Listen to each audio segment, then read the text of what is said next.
சொந்தங்களே, அன்னஸ் கிச்சனில் இருந்து உங்கள் அம்மா சசிரேகா சுந்தர். இன்றைக்கி நம்ம கிச்சனில் பார்த்தீங்கன்னா ஆடி 5வது வெள்ளியை முன்னிட்டு உங்களுக்கு வந்து ஒரு பாயசம் செஞ்சு காட்ட போகிறேன். பச்சரிசியை வந்து ஊற வச்சுருக்கேன். இந்த அரிசியில் தான் வந்து உங்களுக்கு பாயசம் செஞ்சு காட்ட போகிறேன். என்னென்ன பொருள் வச்சுருக்கலாம் பார்க்கலாங்க. பச்சரிசியை வந்து 1 மணி நேரத்துக்கு முன்னாடியே அது ஊற வச்சு தண்ணி வடிகட்டி வச்சுருக்கிறேன்.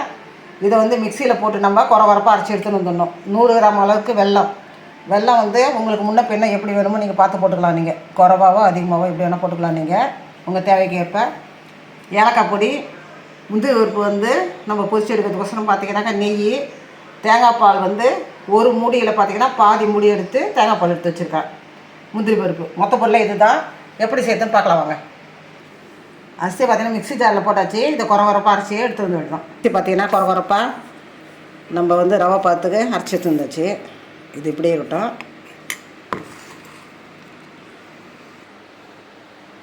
அடுப்பு மேலே ஒரு பாத்திரம் வச்சாச்சு. அதில் பார்த்தீங்கன்னா ஒரு டம்ளர் அளவு தண்ணி ஊற்றியாச்சு. இது நல்லா கொதிச்சதும் நம்ம இந்த அரிசியை நம்ம சேர்த்து வேண்டியதான். அதில் தண்ணி நல்லா கொதி வந்துட்டு இப்போ பார்த்தீங்கன்னா இதை நம்ம ஆட் பண்ண வேண்டியதான்.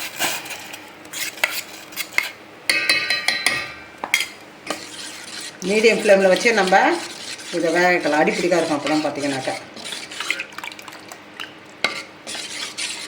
நம்ம ஒரே மாதிரி பாசிப்பருப்பு பாயசம், சேமியா, ஜவ்வரிசி அது மாதிரி செஞ்சு சாப்பிட்றத விட ஒரு டிஃப்ரெண்ட்டாக நம்ம இந்த மாதிரி செஞ்சு சாப்பிடணும்.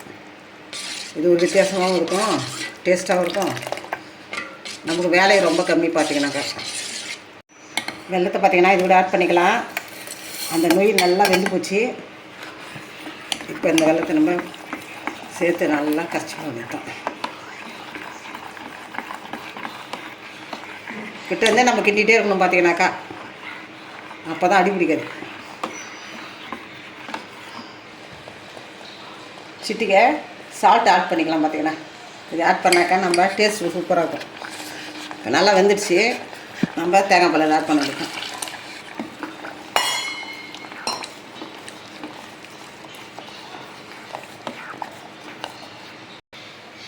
முந்திரி பருப்பு பார்த்தீங்கன்னா வறுத்து எடுக்கிறதுக்கோசரம் நம்ம கரண்டி வச்சாச்சுங்க. அதில் கொஞ்சமாக நெய் ஊற்றிக்கலாம். நல்லா கோல்டன் ப்ரௌன் ஆகிற வரைக்கும் நல்லா வறுத்து எடுத்துக்கலாம். முந்திரி பருப்பு பார்த்தீங்கன்னா நல்லா சேர்ந்துடுச்சு. இப்போ நம்ம பாயசத்தில் ஆட் பண்ண வேண்டியதுதான்.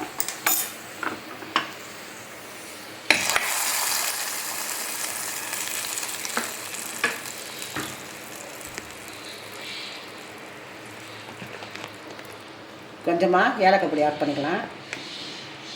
இப்போ சும்மா ஒரு கொதி வந்ததுமே இறக்கிட வேண்டியதுதான். பாயசம் ரெடி ஆகிடுச்சு. இப்போ நம்ம கேஸ் ஆஃப் பண்ணிட்டு வேறு ஒரு பாத்திரத்துக்கு நான் மாற்றி காட்டுறேன். நம்ம அன்னஸ் கிச்சனில் பார்த்தீங்கன்னா இன்றைக்கி ஆடி 5வது வெள்ளியை முன்னிட்டு பச்சரிசி வச்சு தான் நம்ம 1 மணி நேரம் ஊற வச்சு அதை வந்து மிக்சியில் வந்து குறவரப்பாக அரைச்சி ஒரு பாயசம் ரெடி பண்ணிட்டோம். இதே மெத்தடில் நீங்கள் செஞ்சு பாருங்கள். செஞ்சு பார்த்தீங்கன்னா சூப்பராக வரும். இது பார்த்தீங்கன்னா ஒரு 5லேருந்து 10 நிமிஷம் கூட ஆகாது. வீட்டில் இருக்கிற பொருளை வச்சு தான் நம்ம செஞ்சோம். இதை ஈஸியானு தான் பார்த்தீங்கன்னா இந்த பாயாசம்.